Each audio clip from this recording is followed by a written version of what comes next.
Dietrich, 29, single. Mickey, 29, single. Chad, 30, single. Douglas, 66, married. Alton, 37, single. Benjamin, 54, married. My name is Peter Tigro. I'm 25 years old. I'm in a long-term relationship.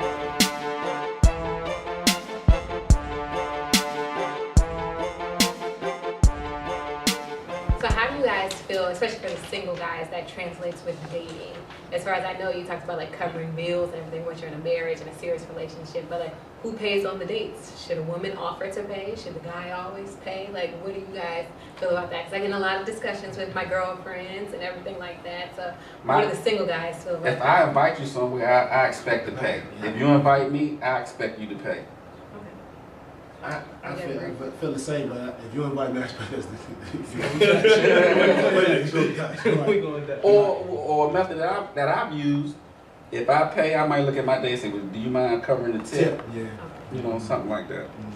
Do you guys feel like the women that you go out with ever offer? So do you get a lot of women who say, well, I'll pay or I'll cover the tip, or is it like an awkward, when the bill comes, everybody's kind of Well, looking around? I've been there before where the bill would come and the female would just sit there, you know, act like they doing something, they ain't doing nothing. But it's not a big deal. I mean, my main thing is I don't mind paying for anything as long as I'm having a good time. I'm having fun. So that's not an issue, really, with me.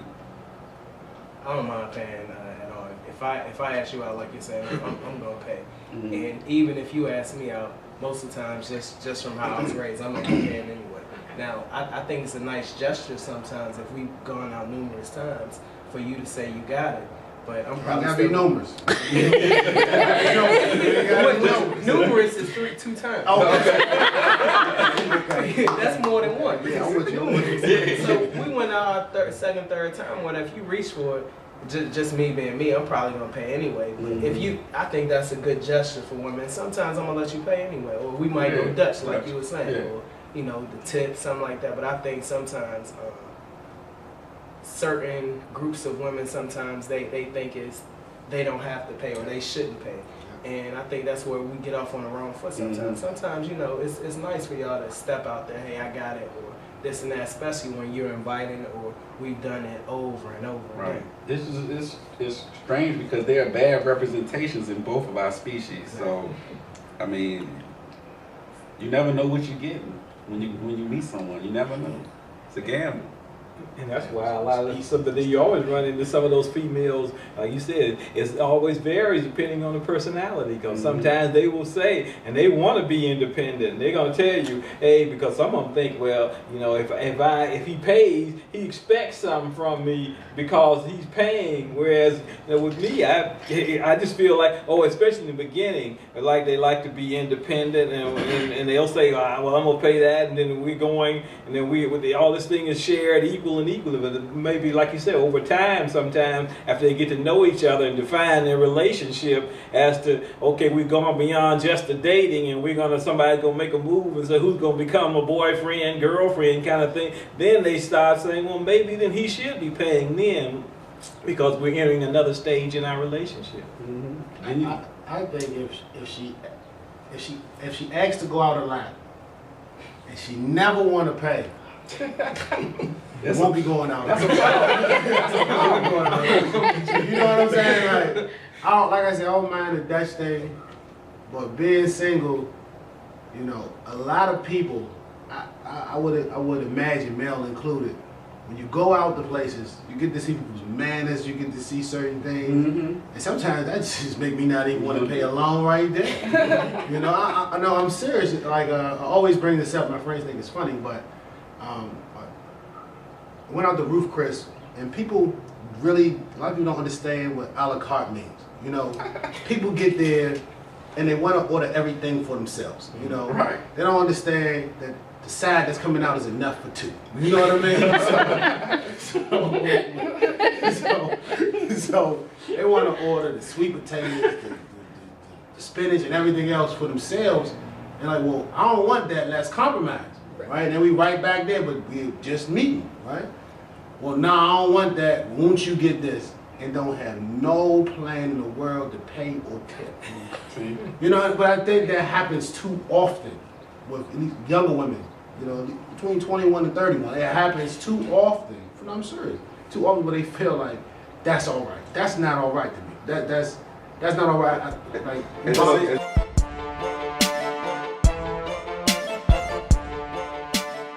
I think people are skeptical on that part because I'm gonna say these two words. You got it. Some people have hidden agendas and certain people have expectations.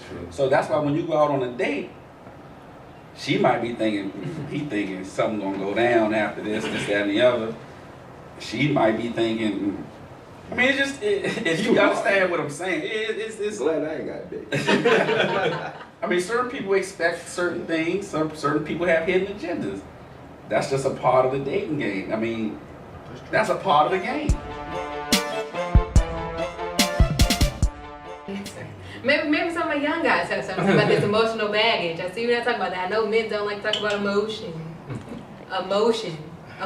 baggage. Do men have it? And do people bring that into relationships? And can that be a negative? Number one rule has to be don't bring in your past relationships. I've gone through relationships where a female has brought in her past, her cheating boyfriend or her boyfriend that was never there for her or whatever. So that's the number one thing is that can happen. Now I've also brought in emotional baggage as well because I feel like you should be like my other girlfriend or you should be like her. So that's what comparisons. Is that considered baggage? It could be. Yeah, in my view it is. Okay. Because you got to give that person The new person. a chance. But if you're bringing in stuff that's old, you're not giving that person the opportunity to make you happy or to grow with that person. So It's hard because if you have someone that ever broken your heart, the next person you meet, your guards are up. I mean, it's hard to bring them guards back down. You don't want to get punched again, So it all goes back to are you ready to play the game? I mean, you got to get numb. I mean, as long as I'm having fun. I mean, people gonna bring baggage regardless. It's just people gonna bring the baggage regardless. You're gonna always, even if you don't let your partner know, you gonna be comparing. And well, so and so used to do this. He doesn't do this, and da da da da. So it's not fair, but we do it. Both sides, man. Everybody brings emotional baggage in some form. There's that passive aggressive stuff that people like to do. But I think it's inevitable in every relationship. You just gotta be able to deal with it. Gotta be able to deal with know what what the root cause of it is, because it might not be the last person. It might be something from your childhood. It could be anything. But if you don't deal with it, then that's a problem you're gonna have from relationship to relationship to relationship to relationship.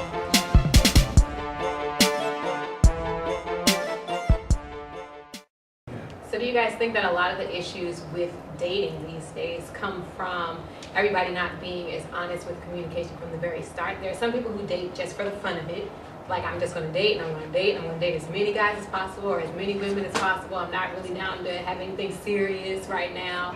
And so do you think that impacts issues like who pays? If you're just dating for the fun of it, then maybe everybody should be paying for themselves because everybody's just out to have fun.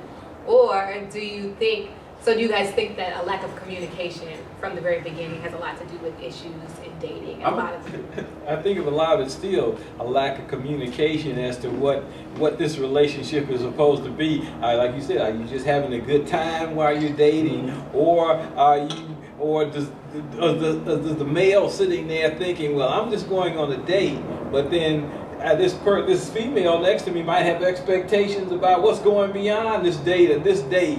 And because many of them after one date, they want to know, well, what do you think of me? You think we're ready to get married? After one date. Dating can be dangerous. It can be dangerous because the person you might be dating might be involved and you don't even know. So, I mean, you gotta use your own discretion. Like you said, you're lucky. You don't have to deal with it. I mean, I tell you, man.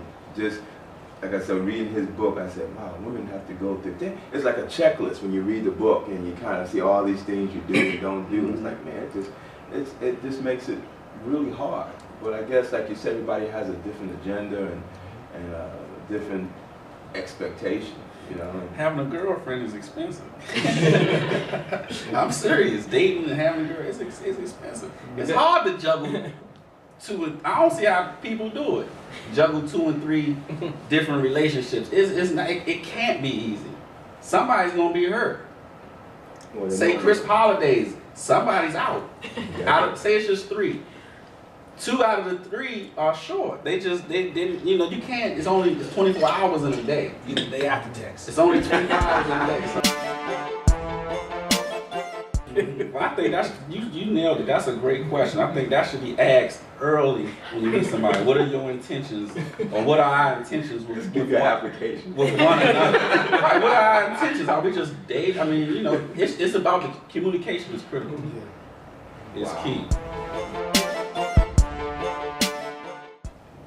But I guess the key is to, you know, like you say, in a relationship, is that those people will be happy with each other and what they're doing, regardless of whatever their occupation is, because, you know, they can grow from that in the future. Because after they get married, you know, and they start in their life together, they can always go, you know, she can help if he feels he wants to grow into another kind of occupation or something, and that's all part, you know, she can help him, she can encourage him through her words and so on, and, you know, help him grow on beyond that. But, you know, they got to make sure they have that connectedness in the beginning, that they do a lot of things together, and they, you know, and it's just, and I think that's the key.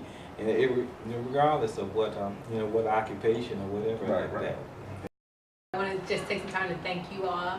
You all had some great opinions. I think we got a lot of great information from you all. And yes, so that's it. Thank you for coming, and thank you all for watching.